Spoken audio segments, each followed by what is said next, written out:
Solo en Jesús está mi fe, mi esperanza y mi... Vayamos a las Biblias y leemos, vamos a explicar y exponer el día de hoy Marcos 2 del versículo 1 al 12. Prestemos atención a la lectura y sigámosla con nuestras Biblias en la mano. Entró Jesús otra vez a Capernaum después de algunos días y se oyó que estaba en casa. E inmediatamente se juntaron muchos, de manera que ya no cabían ni aún a la puerta, y les predicaba la palabra. Entonces vinieron a él unos trayendo un paralítico que era cargado por 4, y como no podían acercarse a él a causa de la multitud, descubrieron el techo de donde estaba, y haciendo una abertura, bajaron el lecho en que yacía el paralítico. Al ver Jesús la fe de ellos, dijo el paralítico: Hijo, tus pecados te son perdonados. Estaban allí sentados algunos de los escribas, los cuales cavilaban en sus corazones.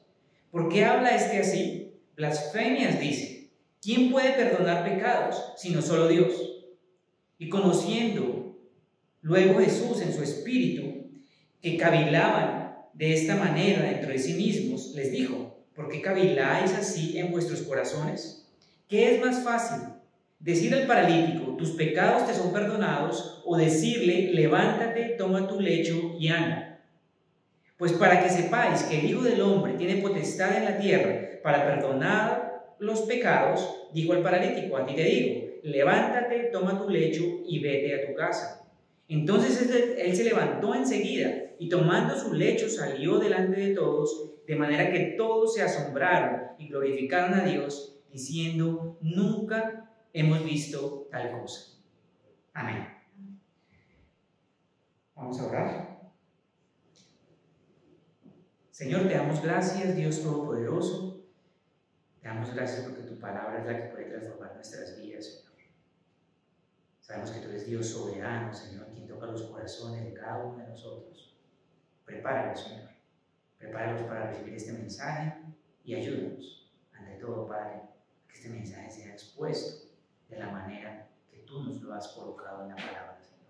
Para la gloria y honra tuya, en el nombre de Jesús, nuestro Señor, oramos. Amén. Bueno, mis hermanos,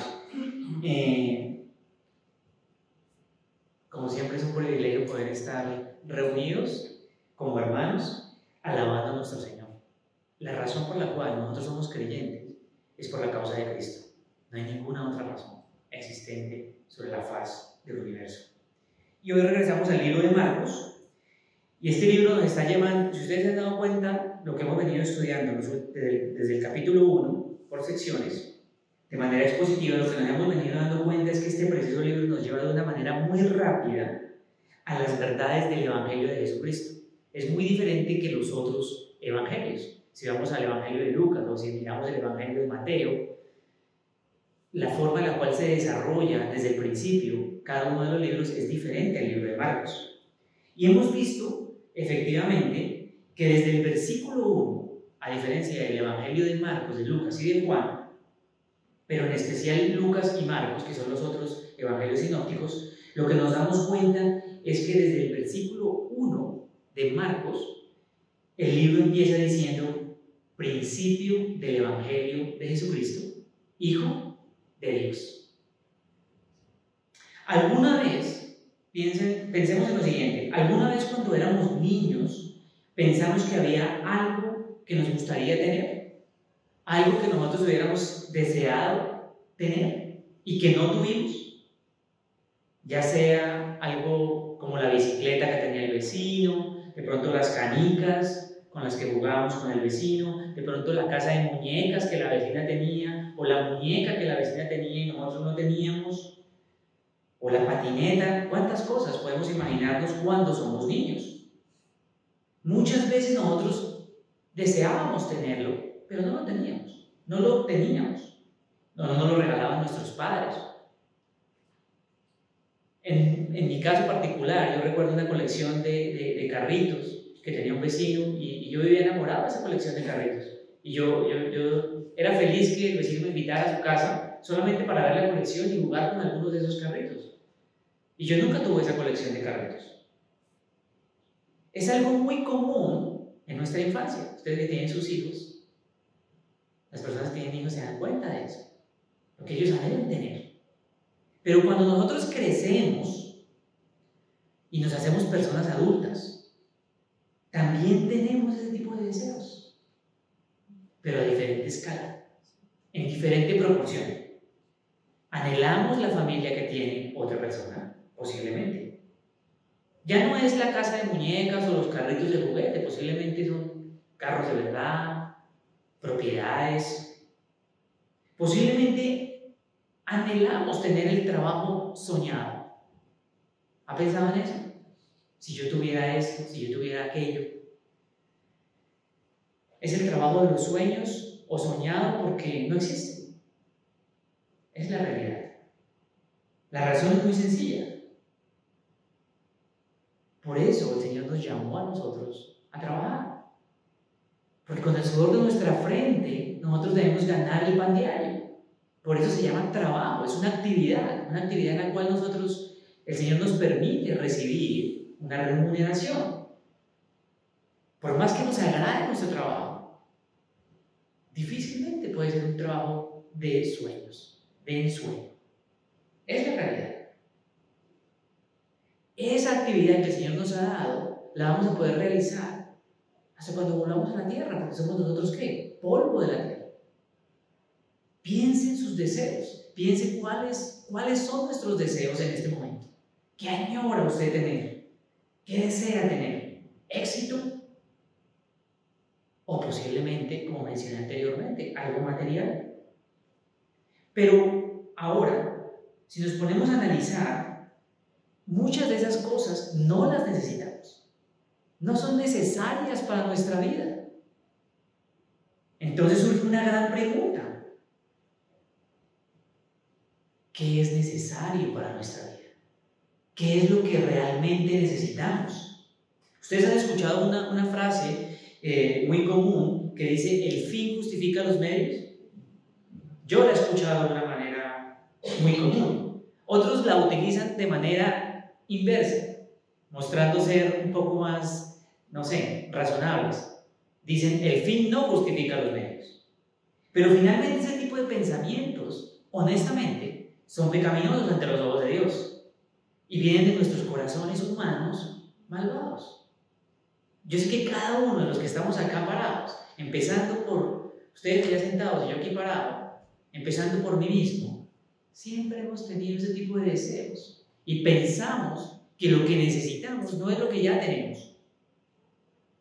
Pero la pregunta que nosotros debemos hacernos realmente es si nosotros somos agradecidos con Dios soberano, al que le cantamos que es el Rey de Reyes y Señor de Señores.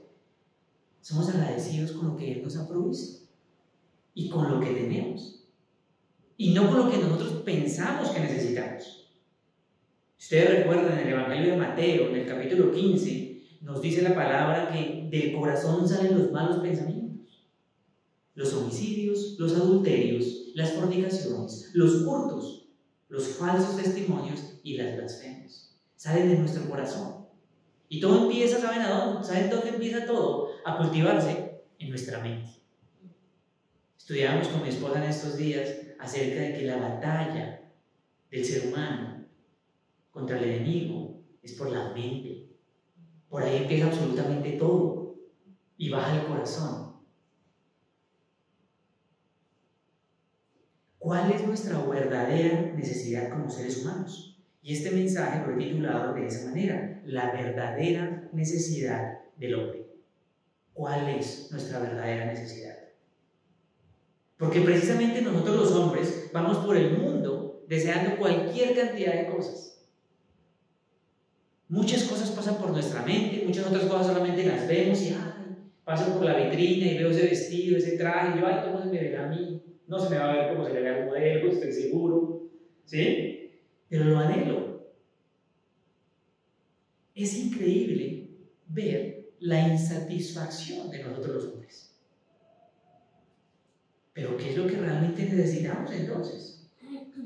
Cuando nosotros tenemos insatisfacción, la insatisfacción atrae, mis hermanos, un resultado devastador. ¿Saben por qué?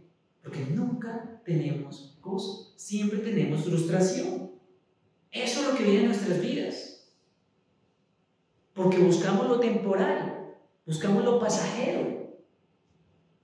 Recuerden ustedes lo que nos dice el Señor en el libro de Éxodo también, Éxodo 20. Nos dice, no codiciarás la casa de tu prójimo, no codiciarás la mujer de tu prójimo, ni de tu siervo, ni tu criada, ni su buey, ni su asno, ni cosa alguna de tu prójimo. Sabias palabras del Señor. Hacen parte de los 10 mandamientos de la ley de Dios. Por eso no podemos cumplir ni siquiera el primero.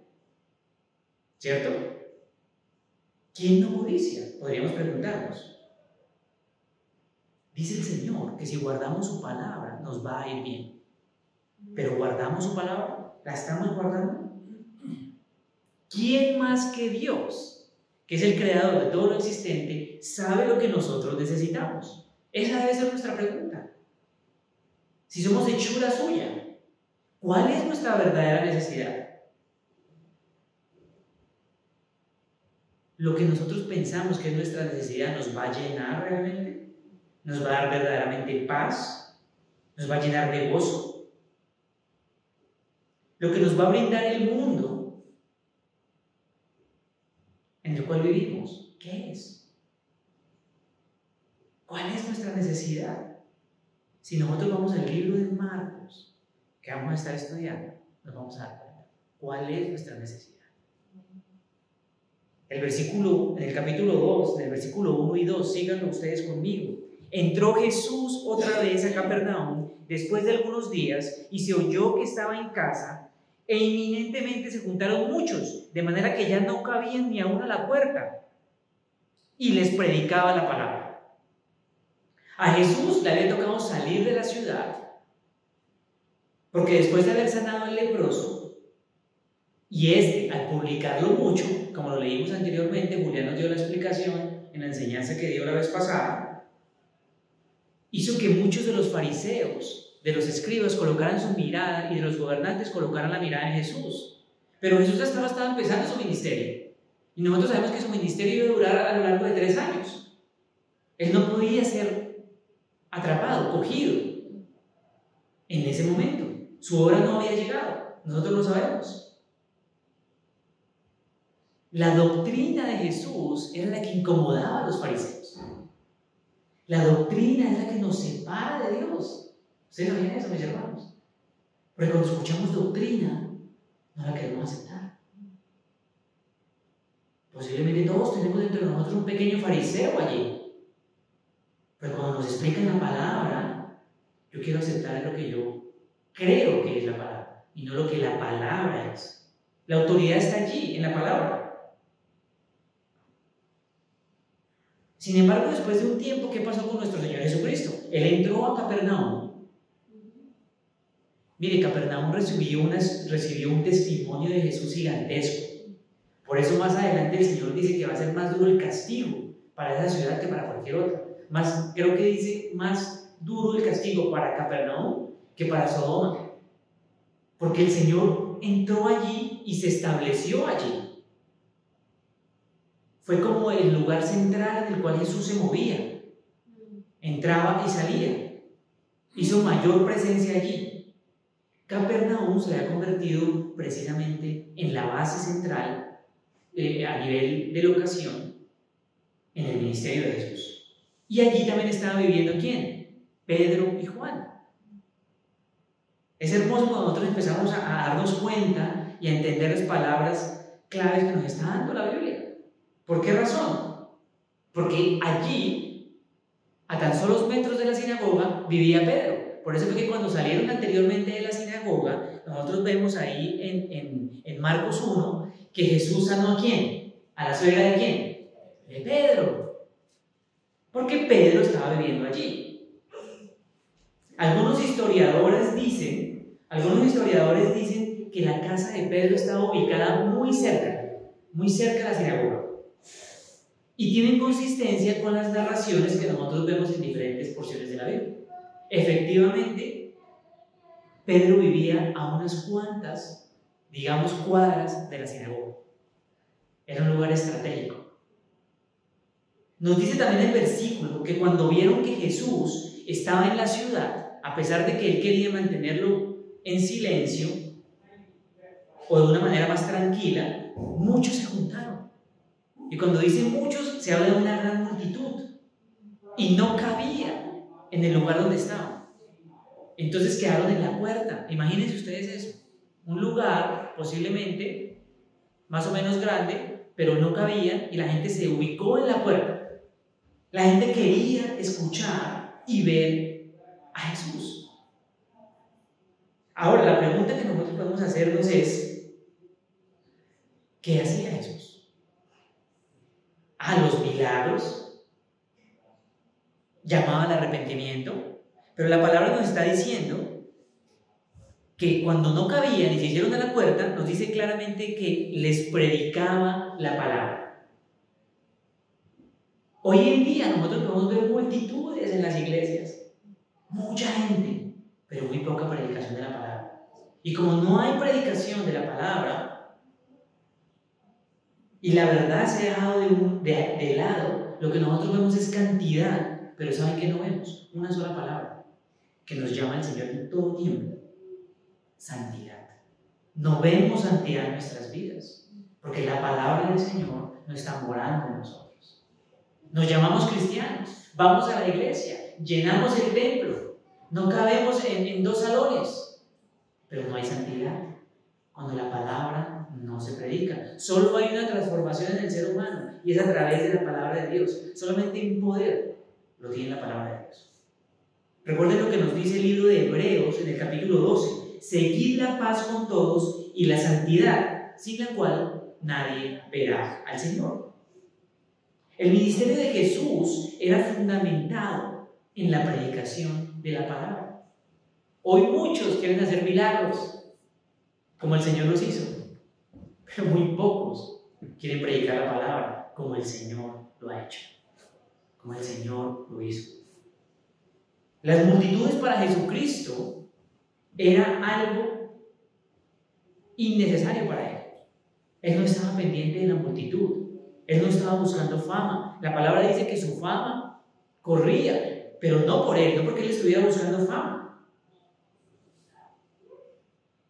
Él lo que estaba buscando realmente en su ministerio era que las personas conocieran la palabra de Dios. Él les explicaba las escrituras. Lo que se reunían a hacer en las sinagogas era leer los rollos de la ley. Y allí Él se los explicaba. Muchos de los que estaban allí parados dentro de la multitud estaban esperando el milagro. Muchos eran curiosos. El versículo 3 nos dice: entonces vinieron a él unos trayendo un paralítico que era cargado por 4. Ustedes pueden imagínense ustedes aquí donde estamos nosotros, no cabe la gente está parada en la puerta, ¿sí? Y hay un paralítico cargado por 4 personas que necesita entrar al lugar donde se encontraba nuestro Señor. Algo que nosotros podemos darnos cuenta es que este hombre estaba paralizado por una enfermedad que le prohibía o lo limitaba a él moverse. Por eso lo cargaban 4 personas. Necesitaba ayuda para poder estar allí. La pregunta es: ¿qué querían estas personas? ¿Qué quería el paralítico? Piénsenlo. Posiblemente lo vamos a pensar desde nuestro punto de vista. No podemos olvidar nosotros tampoco, pero es tan hermoso cuando escudriñamos la palabra, que en la ley de Moisés la enfermedad de parálisis se consideraba que podría ser por consecuencia de pecado.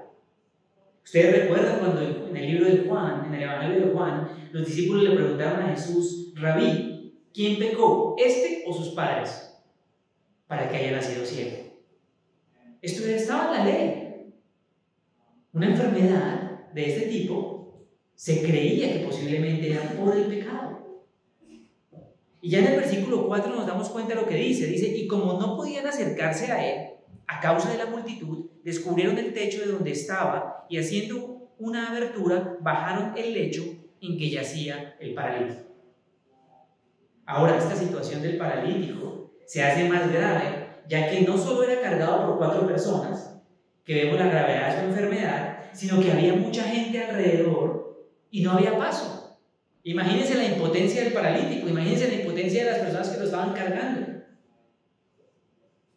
Porque si nosotros nos ponemos a pensar, este hombre quería acercarse a Jesús, pero no había manera de que pudiera acercarse. Es muy confrontante ver a un hombre enfermo terminal. Imagínense una persona enferma de manera terminal, queriendo llegar a la presencia del Señor, posiblemente sin conocerle, posiblemente solamente había escuchado de Jesús. Ahora, mire lo que esta persona está haciendo para llegar a la presencia de Jesús. Y piense lo que usted está haciendo. Piense lo que nosotros hacemos. Ni siquiera nos levantamos temprano a orarle al Señor. No nos levantamos temprano a leer la palabra del Señor. No le damos gracias al Señor por un día más de vida. Podemos acercarnos, dice la palabra, confiadamente al trono de la gracia. A Él podemos llegar todos los días. Mire este paralítico, todo lo que está haciendo para llegar a Jesús. Es un ejemplo impresionante. Qué contraste, ¿cierto? El que vivimos. Ahora tenemos la oportunidad de entrar al trono de la gracia y no lo hacemos. Pero acá vemos un hombre enfermo, paralítico, buscando llegar a Jesús y hace hasta lo imposible para llegar a la presencia del Señor. Recuerden ustedes, como hemos aprendido, hemos estudiado en el libro de Hechos, inclusive hasta hemos llegado a esos aspectos. ¿Recuerdan ustedes cuando estaba, por ejemplo, Pedro, que tuvo la visión en Hechos 10, que se encontraba en la casa de quién? No fue en la casa de Cornelio, fue en la casa de recordamos aquí claramente Hechos 10. Pedro estaba en Damasco en ese momento. Simón, estaba en la casa de Simón, ¿sí? ¿Qué sucedía? Cuando él subió a la azotea, lo que hacían ellos era que colocaban unas tablas y encima de las tablas colocaban greda y quedaba prácticamente como una azotea. Entonces, esta casa que nos está describiendo en Marcos era similar. Ellos tuvieron que quitar la greda, quitar las tablas para poder meter por ahí a quién? Al paralítico, para poder llegar a ver al Señor. Entonces, ¿qué nos damos cuenta? En el versículo 5. Veamos la primera parte del versículo 5. Dice, al ver Jesús la fe de ellos, dijo al paralítico. ¿Qué vio Jesús en ese hombre? Fe. La fe de ellos, y no solamente del paralítico, también de los que lo llevaban a carga. Podemos tan solo por un instante imaginar esa escena. Imagínense esa escena en este momento. Todo el mundo viene a este hombre porque lo están descolgando del techo. Imagínense, tenemos un hueco acá, estamos aquí todos reunidos, escuchando a Jesús, predicando la palabra, y resulta que hay abren aquí un hueco y está bajando una camilla, ¿sí? O está bajando una cama o una estera con un hombre ahí. ¿Usted se imagina eso? Muchos en ese instante pudieron ver la necesidad de ese hombre, de ese paralítico. Ya viene buscando un milagro, podrían decir otros. Pero Jesucristo no vio eso. Jesucristo vio su fe. Jesús vio su fe. La necesidad de algo más grande fue lo que Jesús vio. Nosotros vemos humanamente y somos limitados, excesivamente limitados. Pero el Señor vio lo que estamos estudiando el día de hoy, la verdadera necesidad del hombre. Fue lo que Jesús vio. Recuérdelo. La que nosotros nos negamos a ver y a reconocer como necesidad fue la que Jesús vio. Recordemos que muchas veces para nosotros es más importante nuestro estilo de vida, nuestro trabajo, nuestra familia. Pero cuán cegados podemos estar de corazón que no vemos nuestra verdadera necesidad. Muchos ahí en esa multitud no vieron la verdadera necesidad del paralítico. Pero Jesús sorprendió a la multitud ofreciendo algo realmente valioso. ¿Y saben qué fue? En primera instancia, no fue la salud física del paralítico. En primera instancia, Las palabras de Jesús sorprendieron mucho más posiblemente que el hecho de que este paralítico estaba bajando del techo, porque las palabras de Jesús fueron, en la parte B del versículo 5 nos lo dice: Hijo, tus pecados te son perdonados. ¿Pueden ustedes imaginar a una multitud esperando el milagro, mirando lo que le pasaba al paralítico, y Jesús dice: tus pecados te son perdonados? Él vio la verdadera necesidad del paralítico y vio la fe del paralítico.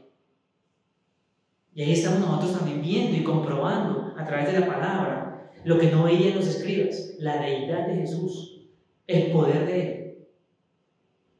Ya el versículo 6 nos dice: estaban allí sentados ¿quiénes? Algunos de los escribas. ¿Querían aprender de Jesús los escribas? Los cuales cavilaban en sus corazones. Estos debieron haber quedado más sorprendidos y más indignados por las palabras de Jesús, porque estos no estaban buscando aprender de Jesús, mis hermanos. ¿Saben por qué estos estaban allí? Estos estaban solamente allí, curiosos. Eran curiosos. ¿Cuántos de ustedes han sido curiosos?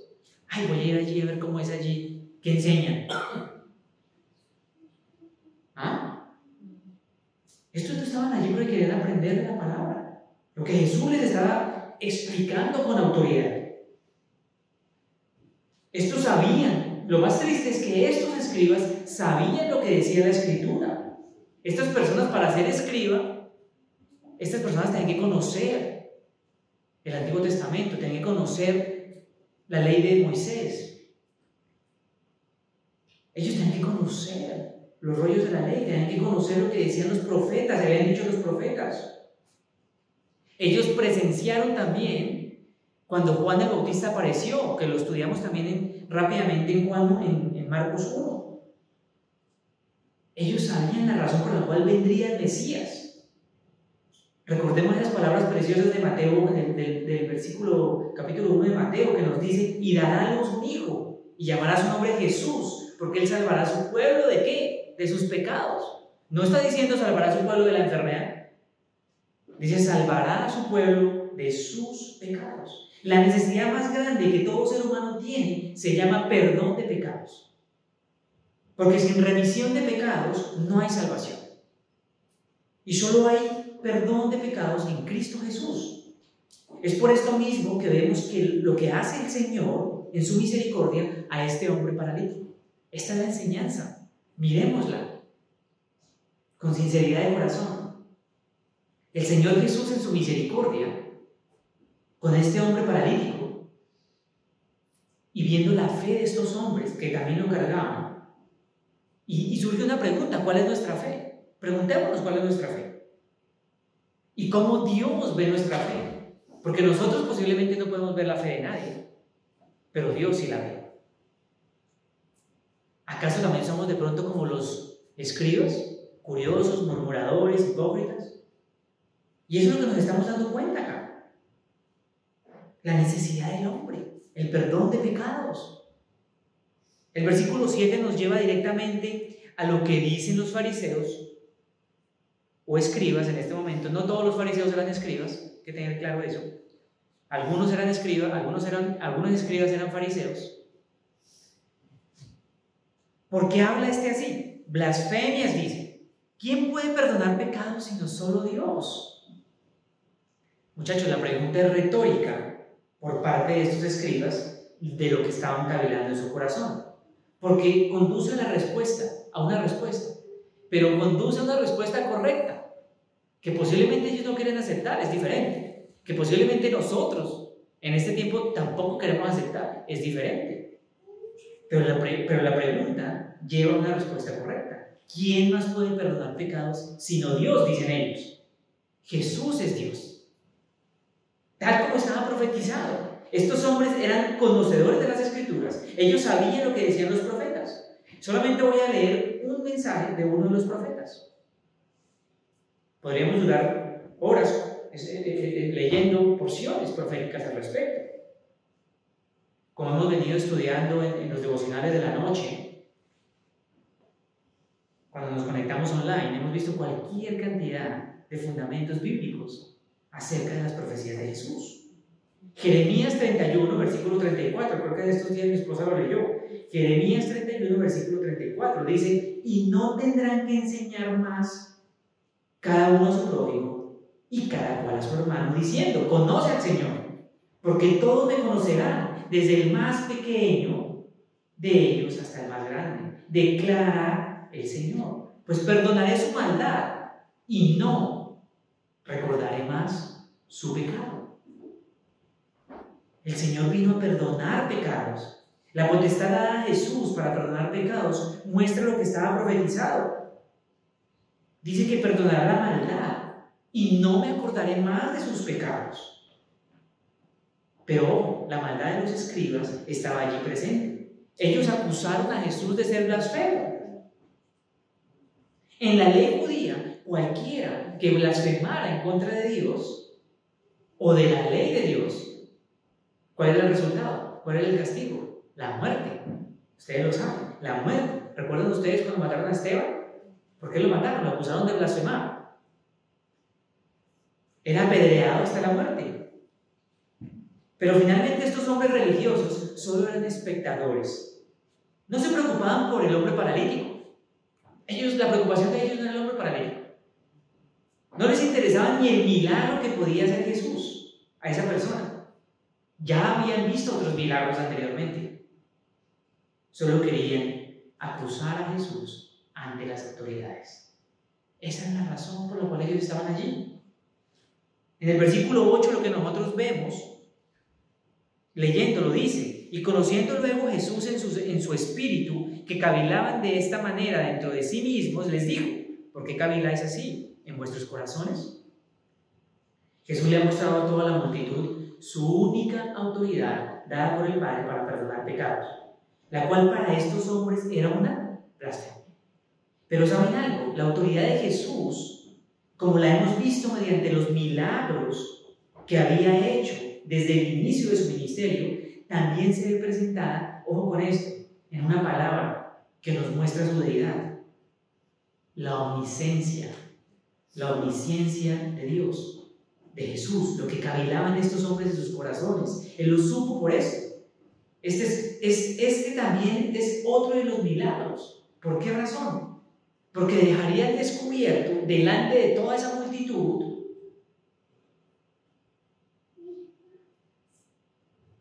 que Él era Dios. ¿Por qué esto es importante? Ustedes deben de saber por qué es importante. Recuerden que Jesús dijo: yo y el Padre uno somos. Recuerden cuando el discípulo le pregunta a él, ¿no es cierto? Tomás le pregunta a él que le mostrara las llagas, que le mostrara ¿Qué le respondió el Señor? Yo creo que nosotros no nos alcanzamos a imaginar el asombro de los escribas cuando nuestro Señor Jesucristo sabe lo que ellos están pensando en su corazón. ¿Ustedes se imaginan el asombro si alguien sabe lo que estamos pensando ahorita? Qué vergüenza, estamos pensando en que tenemos hambre. Qué vergüenza, estamos distraídos. Qué vergüenza. El Señor sabe lo que está pasando por nuestra mente y por nuestros corazones. Debería darnos vergüenza, efectivamente. Yo no me imagino esa sensación de los escribas que se creían tan santos, tan bien vestiditos, bien arregladitos, allá sentaditos. No alcanzan a imaginarlo.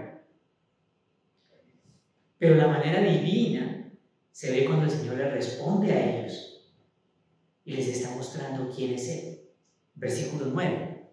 ¿Qué es más fácil decir al paralítico? ¿Tus pecados te son perdonados? O decirle: levántate, toma tu lecho y anda.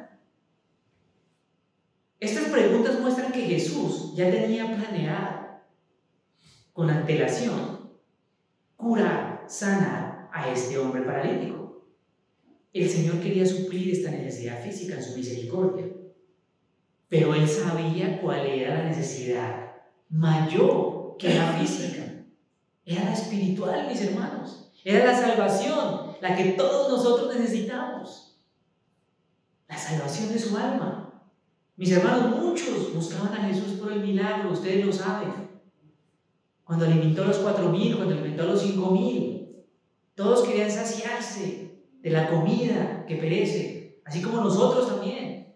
Queremos llenarnos de las cosas que perecen. Pero este hombre tenía fe y Jesús vio la fe. Y la palabra nos dice que sin fe es imposible agradar a Dios.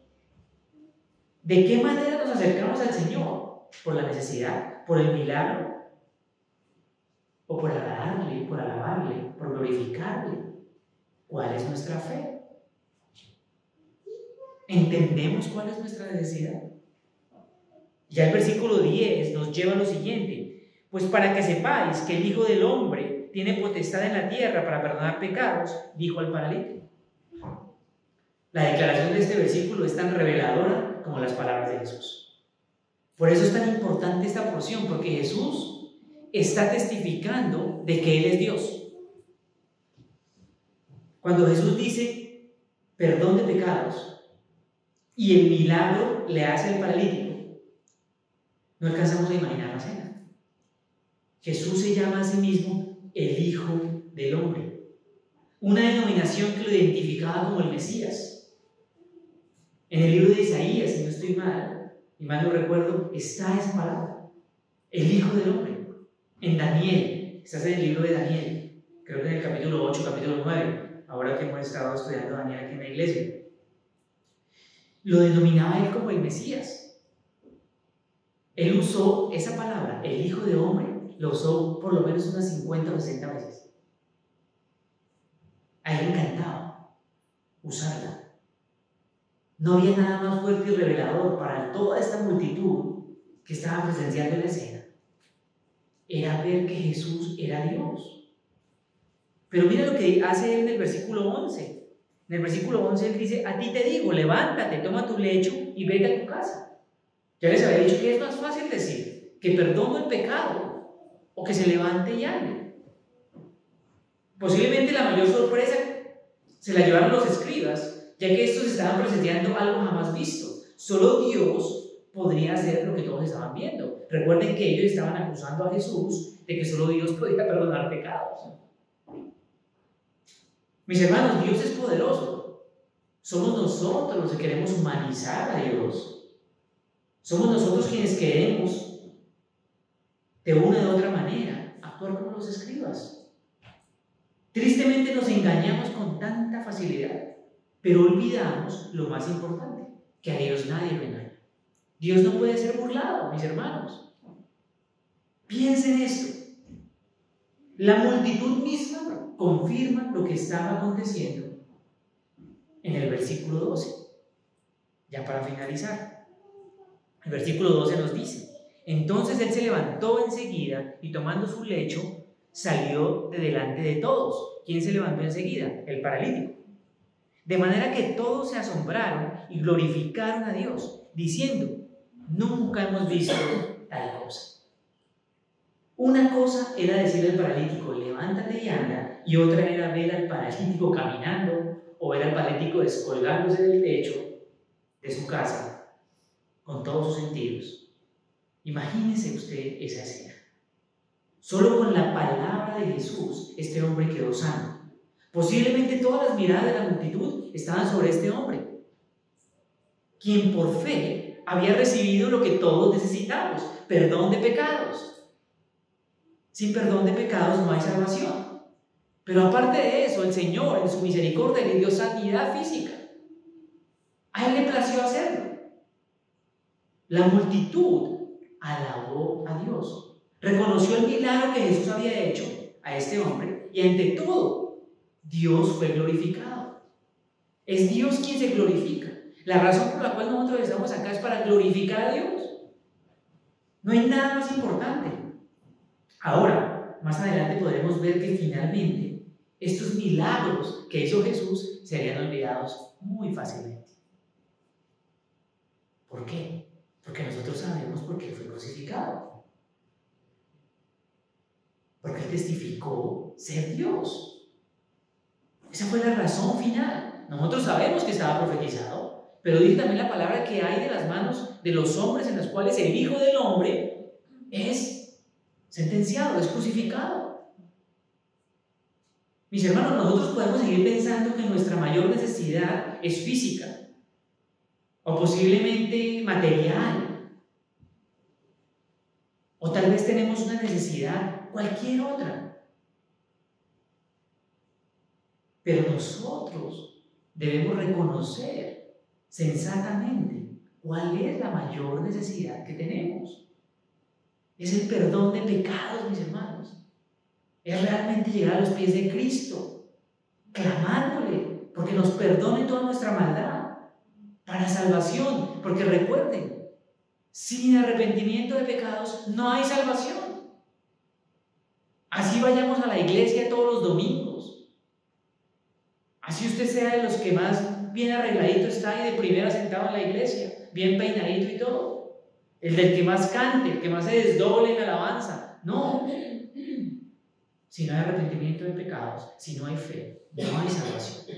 Y esto es lo que todo ser humano necesita. Por eso cada vez hay más personas perdidas. Porque nos autojustificamos, pensamos que somos buenas personas. ¿Han escuchado esa frase, cierto? No le hago daño a nadie, que soy buena persona. Ante los ojos de Dios, no somos buenas personas. No somos capaces de cumplir su ley, la más mínima, ni siquiera el primer mandamiento: no tendrás dioses ajenos delante de mí. ¿Por qué razón? Porque yo ya soy un ídolo, yo mismo ya soy un ídolo. Por eso quiero dormir hasta las 9 el domingo y no ir a la iglesia. Por eso prefiero irme de paseo que ir a la iglesia. Por eso prefiero cualquier otra cantidad de cosas que hacer lo que el Señor me ha mandado a hacer. ¿Saben por quién respiramos? Por Él. ¿Saben por qué nos levantamos hoy? Porque a Él le plació darnos ese milagro, como se lo está haciendo aquí al paralítico. Hoy mi vida y la suya, mi hermano, es un milagro de Dios. Por eso está respirando hoy. Lo que pasa es que queremos minimizar la hermosura, la grandeza de Dios. Recuerden cuál es verdaderamente nuestra necesidad. En el nombre de Jesús oramos. Amén. Padre Celestial, ayúdanos, Señor, a entender verdaderamente y a abrir, Señor, nuestro corazón al entendimiento verdadero, Señor, de tu palabra. A saber que solamente tú, Señor, y por ti, Dios soberano, tenemos remisión de pecados en Cristo Jesús. Señor, la verdadera necesidad, tú la conoces. La fe, tú la conoces. Y esa es la que nosotros anhelamos que tú veas en nosotros, Señor. Te lo pedimos en el nombre de Jesús. Oramos por todas las personas que estamos acá. Oramos por las personas que aún no pudieron venir por la razón que haya sido. En el nombre de Jesús oramos y en ti nos quedamos, Señor, para la gloria tuya. En Cristo Jesús, nuestro Señor y Salvador, oramos. Amén. Desde al nacer hasta el morir, sea el poder de Cristo en mí. No temeré, seguro estoy, mi vida yo a Él le doy. Ningún poder, ningún afán de Él me arrebatará, hasta que venga otra vez, en su poder me sostendré. Ningún poder, ningún afán de Él me arrebatará,